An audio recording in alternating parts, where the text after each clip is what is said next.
السلام علیکم پیارے بچوں، آج ہماری کہانی کا موضوع ہے روزہ رکھنے سے پہلے۔ جلدی اس میرے چینل کو سبسکرائب کر لیں۔ ہر سال کی طرح اس سال بھی رمضان میں بہت سے بچے اپنا پہلا روزہ رکھیں گے اور وہ خاص طور پر پرجوش بھی ہوں گے۔ روزہ رکھنے سے پہلے نماز پڑھنی چاہیے، پھر نماز کا پابند ہونا ضروری ہے۔ نماز دین کا پہلا رکن ہے جو کہ ہر مسلمان پر فرض ہے۔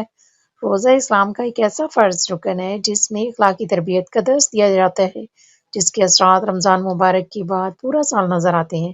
اس سے انسان کو اپنی برائیاں چھوڑنے کی ترغیب ملتی ہے، جیسے جھوٹ بولنا بہت بری بات ہے اور روزہ رکھ کر جھوٹ بولنا تو بہت ہی سخت گناہ ہے۔ جھوٹ نہ بولنے سے اللہ خوش ہوتا ہے، اسی طرح کسی کو برا بھلا کہنا بھی بہت بری بات ہے، اور روزے میں گالی گلوچ کرنا تو بہت ہی برا ہے۔ اس برائی سے ہر صورت بچنا ضروری ہے۔ کسی کو برا کہنا ہمارے دین کی تعلیم نہیں ہے۔ اس عادت سے نجات پانے کی ضرور کوشش کریں۔ غیبت کرنے کے بارے میں سخت تاکید کی گئی ہے کہ اس سے بچنا چاہیے۔ غیبت کرنے والے کو اپنے بھائی کا گوشت کھانے والا کہا گیا ہے۔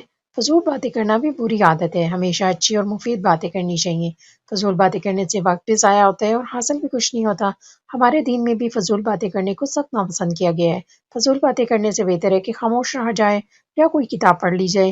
روزے کی حالت میں جب انسان گالی، جھوٹ، برا بھلا کہتا ہے، غیبت اور فضول باتوں سے بچتا ہے تو رمضان بھر اس پر عمل کرتا ہے تو یہ اس کی اخلاقی تربیت ہوتی ہے۔ روزہ رکھنے کی دعا بھی یاد کرنی چاہیے۔ یہ دعائیں گھر میں کسی بڑے کو سنا دیں تاکہ خوب یاد ہو جائیں۔ روزہ رکھنے سے پہلے روزے کے مقصد کو سمجھنا، بری باتوں کو چھوڑنا اور پھر دعائیں یاد کرنی چاہیے۔ یہ روزہ رکھنے کی تیاری ہے۔ روزے میں قرآن پاک پڑھنا بہت ثواب ہے۔ اگر قرآن پاک ختم کر چکے ہیں تو روزانہ ایک بار ضرور پڑھیں، اور جن بچوں نے قرآن پاک ختم نہیں کیا تو وہ بھی ناظرہ پڑھیں جتنا پڑھ سکتے ہیں۔ اس رمضان میں جو بچے روزہ رکھیں گے انہیں چاہیے کہ وہ آج ہی سے روزہ رکھنے کی تیاری کریں۔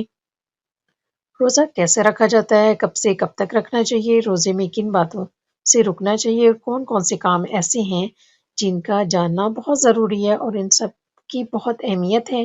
جو بات سمجھ میں نہ آئے اپنے گھر کے بڑوں سے پوچھ لینا چاہیے تاکہ روزے کا اصل مقصد اور روزے کی اہمیت کو سمجھ سکیں۔ سب باتوں کا جاننا بہت ضروری ہے۔ جو بات سمجھ میں نہ آئے اپنے گھر کے بڑوں سے پوچھ لینا چاہیے تاکہ روزے کا اصل مقصد اور روزے کی اہمیت کو سمجھ سکیں۔ رمضان کے روزے گرمی کے موسم میں آ رہے ہیں، اس لیے روزہ رکھنے کے لیے بچوں کو چاہیے کہ وہ دوپہر کے وقت دھوپ میں باہر نہ نکلیں، زیادہ وقت گھر میں رہیں۔ ظہر کی نماز کے بعد ضرور آرام کریں، کھیلنے کودنے کو دل چاہے تو گھر میں ہی کھیلیں۔ یہ احتیاط کرنا ضروری ہے تاکہ روزے میں تھکن محسوس نہ ہو۔ ان تمام باتوں کو سمجھ لیں تو روزہ رکھنے میں مزہ آئے گا۔ جی بچوں، کیسی لگی آپ کو میری کہانی؟